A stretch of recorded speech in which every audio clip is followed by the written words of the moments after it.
You know how a lot of pine tar soap recipes are absolutely loaded with extra ingredients like honey, clay, coconut milk, essential oils, fragrance oils, herbal teas, exfoliants, all those things that sound really, really soothing on paper. But when you're making a pine tar soap with eczema prone or psoriasis prone skin in mind, more is not always better. Sometimes more ingredients just means more chances for irritation, more heat in the batch, more softness at the end, more drag when you're trying to use that, or more things that don't actually need to be there. So today I'm stripping this pine tar soap recipe down on purpose. No additives besides the colloidal oatmeal and the usual ingredients that we always use for soap making, like a chelator, which I always use, an antioxidant, sodium lactate for the hardness of the bar, and easier release of the soap from the mold. This is going to be a simple, low cleansing, cold processed pine tar soap with colloidal oatmeal. And once it cures, I'm going to be shredding that and use those shreds in a pine tar hybrid cleansing bar.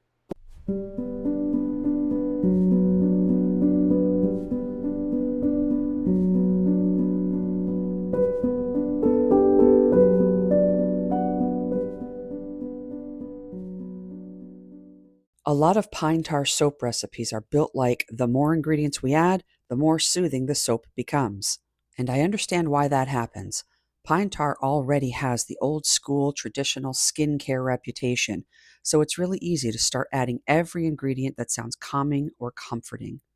Honey sounds really soothing. Coconut milk sounds creamy. Clay sounds cleansing. Lavender, tea tree, peppermint, eucalyptus, and pine essential oils all sound like they belong in a pine tar soap. But when the goal is a bar made with eczema prone or psoriasis prone skin in mind, that kind of formula can get crowded really fast, and crowded is not always better. This batch is not being made to be pretty. It's not being made to smell fancy. It's not being made to exfoliate. This is the cold process pine tar soap base that will eventually be cured, shredded, and used inside of a pine tar hybrid cleansing bar that we'll be making next. So, for this first step, the problem I'm trying to avoid is unnecessary formula noise. Every extra ingredient needs a reason to be here. If it doesn't make the bar better, more stable, easier to cure, easier to shred, or more appropriate for reactive skin, I don't want it in this batch. The consequence of overloading a pine tar soap is that the formula can start working against itself. Pine tar already makes cold processed soap more challenging. It's dark, thick, sticky, strong smelling, and it can make the batter move faster than a normal soap batch. So if I was to add honey on top of that, I'm adding more sugar and more heat potential. If I add coconut milk, goat milk, or buttermilk, I'm adding sugars, proteins, extra solids, and more chances for discoloration, overheating, odor changes, or softness. If I add bentonite clay, charcoal, scrubby oats, or different exfoliants, now I'm taking a bar that is supposed to be made with reactive skin in mind and turning it into something more absorbent, more draggy, and more abrasive. If I add fragrance or essential oils, I'm adding one of the most common categories of ingredients that sensitive skin may not appreciate. There's nothing wrong with using those type of ingredients. I use many of them in other products, but this is not one of those products. For this batch, the consequence of adding too much is not just a messy ingredient list. It could mean a soap that overheats, accelerates, feels rougher than it needs to, smells more complicated than it should, cures softer than I want, or becomes harder to shred later. So instead of treating this like a luxury pine tar soap, I'm treating it like a functional base ingredient for the next step of the project. So the goal of this batch is simple. Less is better. This cold process pine tar soap is being made with very specific purposes. It needs to cure firm, shred cleanly, and carry the pine tar and colloidal oatmeal into the hybrid cleansing bar later. That's why the formula is stripped down. The soap base uses tallow and lard for structure, firmness, and a creamy bar. Safflower oil is included, but it's not overloaded. Coconut oil is kept low because I don't want this to be a high cleansing, stripping soap. Shea butter adds more body and creaminess, and castor oil is there only to support the lather. The additive side is just as simple. Pine tar is the main identity of the bar. Colloidal oatmeal is the comfort ingredient. Tetrasodium EDTA, sodium lactate, and BHT are included because they each have a practical soap making job: hard water support, firmness, unmolding, shreddability, and oxidation support. That's it. No fragrance, no essential oils, no honey, no clay, no milk, no scrubbies. No extra ingredients at all. The point is not to make the longest ingredient list possible. The point is to make a clean, focused pine tar soap base that behaves well at the bench, cures properly, and makes sense for the larger pine tar hybrid cleansing bar project. Before we start making this, I want you to notice the strategy behind the formula. This batch is not built around decoration, scent, or a long list of feel-good additives. It's built around control, controlling the cleansing level, controlling the hardness, controlling the cure. That's why the structure matters so much here. The formula has to behave as a cold process soap today, but it also has to work as an ingredient in the next phase of the project. If you want the full written tutorial, the exact formula, and the detailed procedure so that you can take your own projects to the next level, check out the Patreon perks coming up on the screen next. But for now, let's move into the formula and start making this pine tar soap.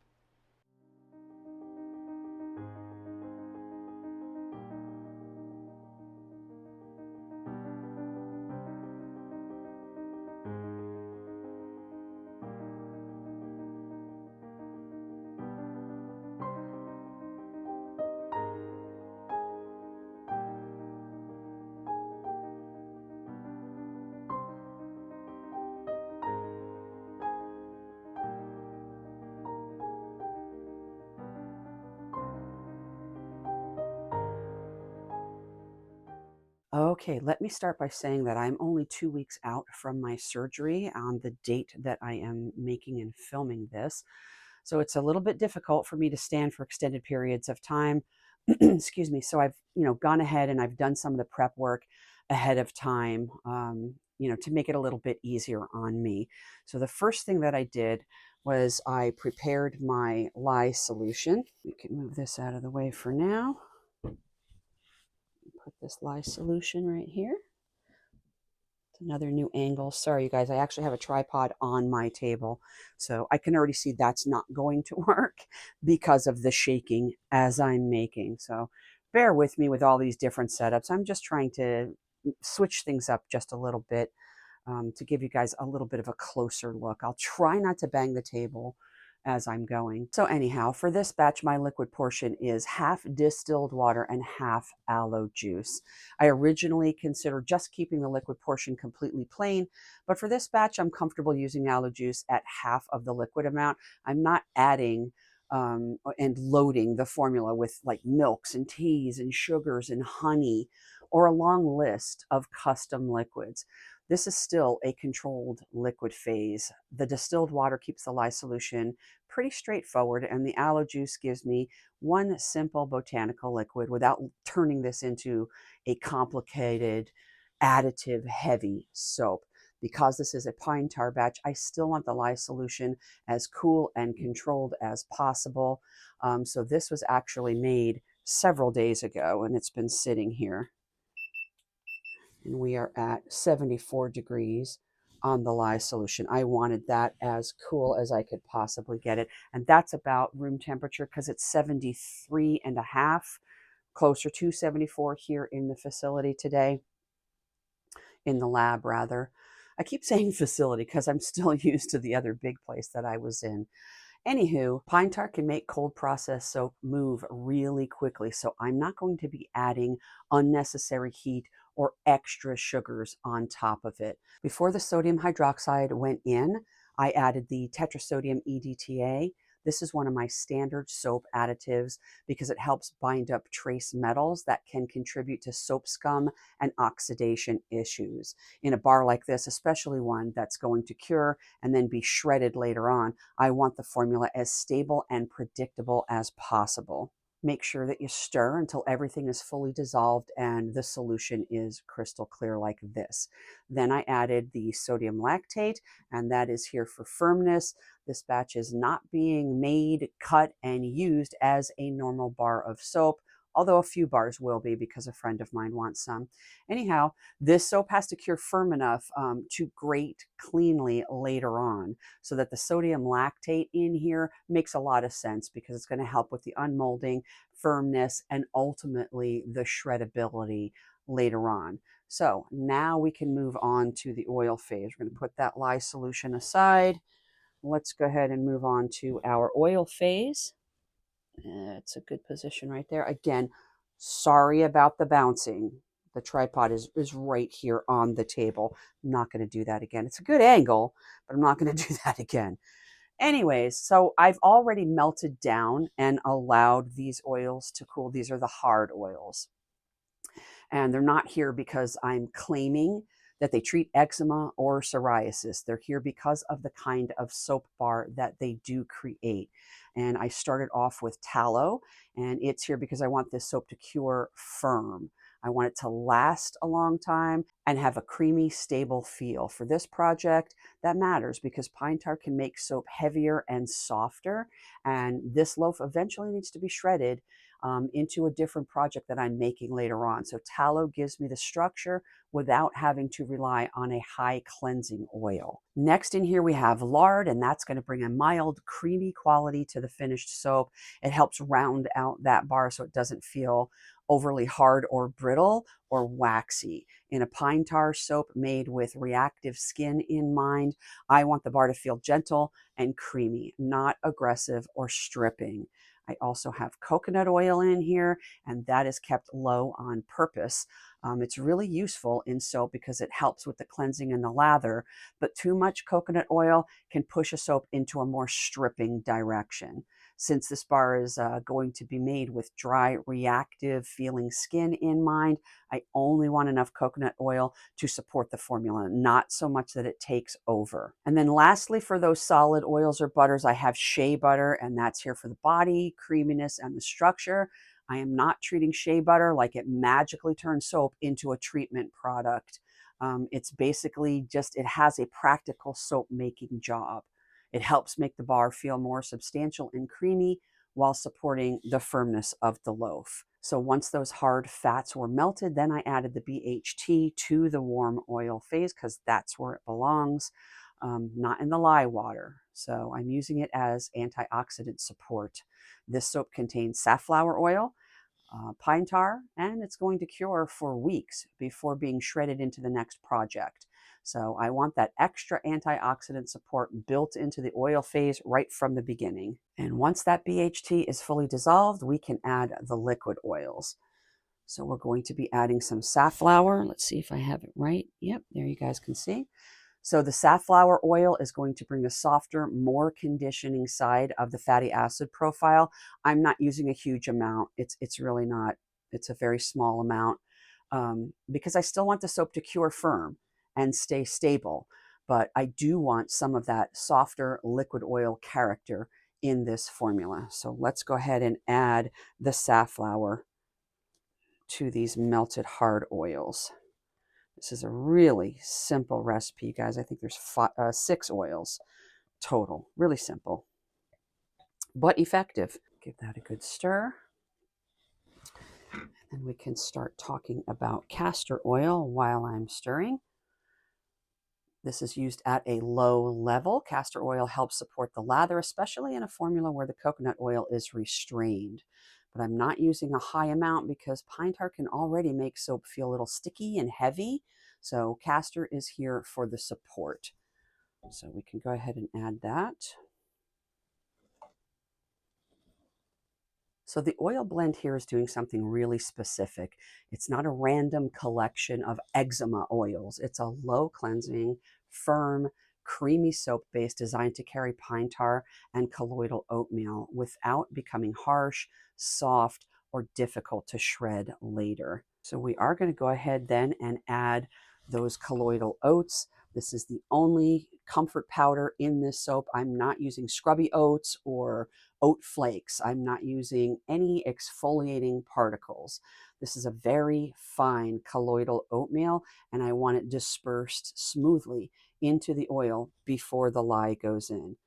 Very, very fine colloidal oats. It's not just your rolled oats ground up. We're going to add those right to the oil and give it a little bit of a mix. We're going to get in here with our stick blender in a moment and buzz this all together because our pine tar is coming in next. This is also why I left out clays and honeys, coconut milk, essential oils, and fragrance. Pine tar and colloidal oatmeal are the focus. Everything else would have to earn its place here. And for this batch, no extra ingredients are needed. They don't need to be here. So those ground oats, those colloidal oats are all mixed in really, really well. And so now we can move on to the pine tar portion. And so I went ahead and warmed the pine tar just enough to make it pourable. I'm not overheating it. Pine tar is already thick and sticky, dark. It smells really strong, and it's known for making cold processed soap move really quickly. So the goal is control. I'm adding the pine tar directly into the oils before the lye solution ever touches the batch. So let's go ahead and get that sticky, icky pine tar right in here. You can see just, and this is warmed a little bit, so keep that in mind. Imagine if it wasn't. I'm going to give this a good hand stir before I get my stick blender in there. For me, this is the safest way to work with pine tar. I do not want to add it at trace and shock the batter into thickening. I want it fully blended into the oils first, so that the whole oil phase is uniform before saponification starts. So again, I'm just going to give this a good mix by hand, and then I will get my stick blender in there and make sure that we don't have big, huge chunks and globs, because right now there is.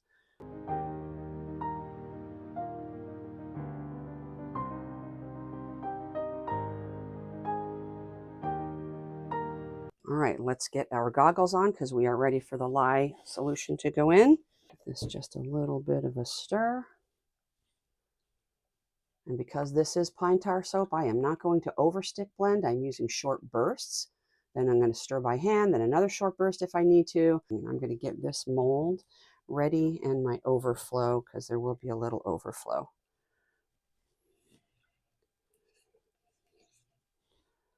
All right, we are ready to go with our lye solution. I'm actually going to get my stick blender ready.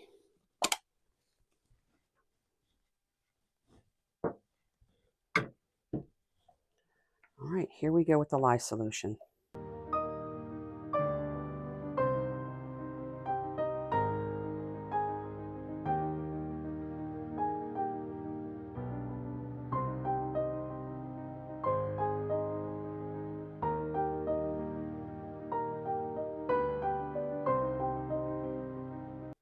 Okay, so we are done. What matters here is that the formula was evenly mixed. It was emulsified and poured before the pine tar decides to like really act up and start becoming like soap on a stick. You saw I had enough time to pour everything. Okay, so timing is everything with this. So we're going to go ahead and allow this to sit overnight for 24 hours, and I will bring you back tomorrow for the cut. Okay, it is the next day, and the very first thing that I have to do is go ahead and steam these to get that soda ash off.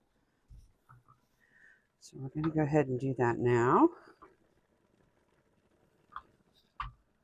Let's see if I can do this without making a mess or burning myself.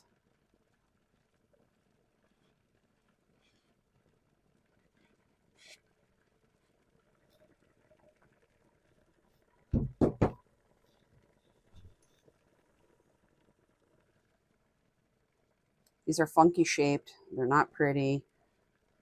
They're not even, but I don't care because these are going to be shredded up. They're extremely hard. I'm actually slightly concerned about using my wire cutter rather than something else to cut these. I don't want to break my wires. Oh, I just spilled water everywhere. That's nice. All right, let's get the big boy in here. Here it is. Let's get him steamed up.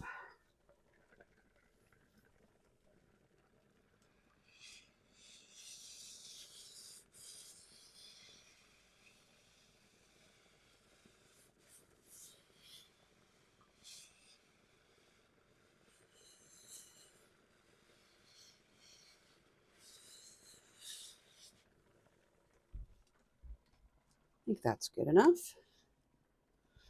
All right, moment of truth. Is this going to break my wires? Oh, goodness, that's nice. I just flopped it right on down, so now there's a big chunk taken out. This is going well so far. You can see right away, though, that this pine tar gives that deep, dark color. And because there's no extra additives, what you're seeing is really the formula doing what I wanted it to do.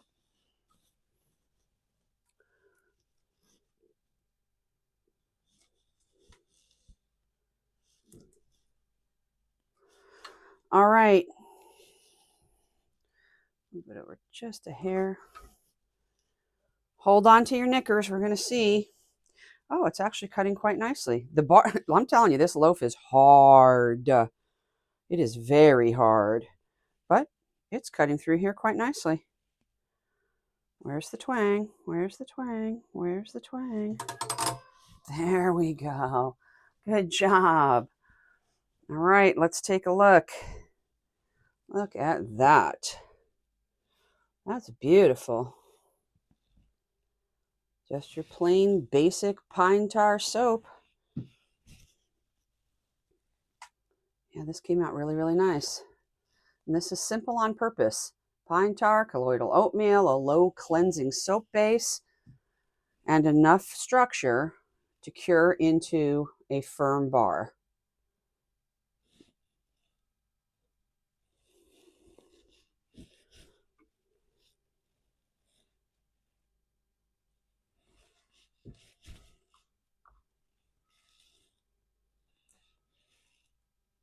There's a mark there from the wire. Again, it doesn't really matter what these look like.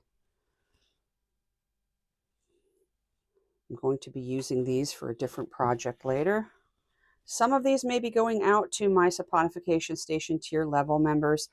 On Patreon, I may cut this in half.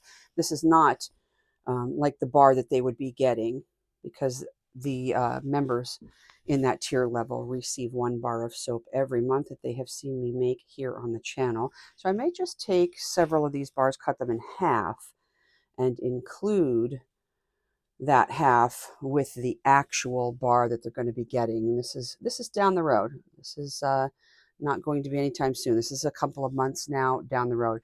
These need to cure for roughly about 4, maybe 5 weeks. Depends. I'll have to test them.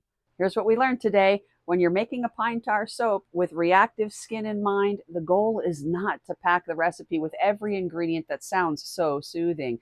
The goal is to reduce the number of things that could make the bar more irritating, more unpredictable, or harder to cure properly in the end. That's why this soap was stripped down on purpose. For this first stage of the project, the formula needed to stay focused. It needs to cure firm, and it needs to become a usable shred base for the hybrid cleansing bar later. So the takeaway from this is that when you're formulating for sensitive or reactive skin, don't ask how much more you can add. Ask what you can responsibly leave out. I do want to be clear about one thing, though, before we wrap this up. Pine tar has a long traditional history in soap bars for, dry, itchy, flaky feeling skin. And I personally know many, many, many people who reach for pine tar because they feel that it helps them. That said, this is still a soap making video. It's not medical advice. And I'm not claiming that this soap treats eczema, psoriasis, or any other skin condition. What I can say is that this formula was built thoughtfully with reactive skin in mind and without extra ingredients that I felt would work against that goal. If you found this content helpful, please like, subscribe, and share it with another soap maker who loves learning the why behind the formula. The full written formula and tutorial will be available at the Saponification Station tier level on Patreon. Those members receive 1 bar of soap every month that you've seen me make here on the channel. Thanks for hanging out with me today at Creation Station, and I'll see you in the next formulation.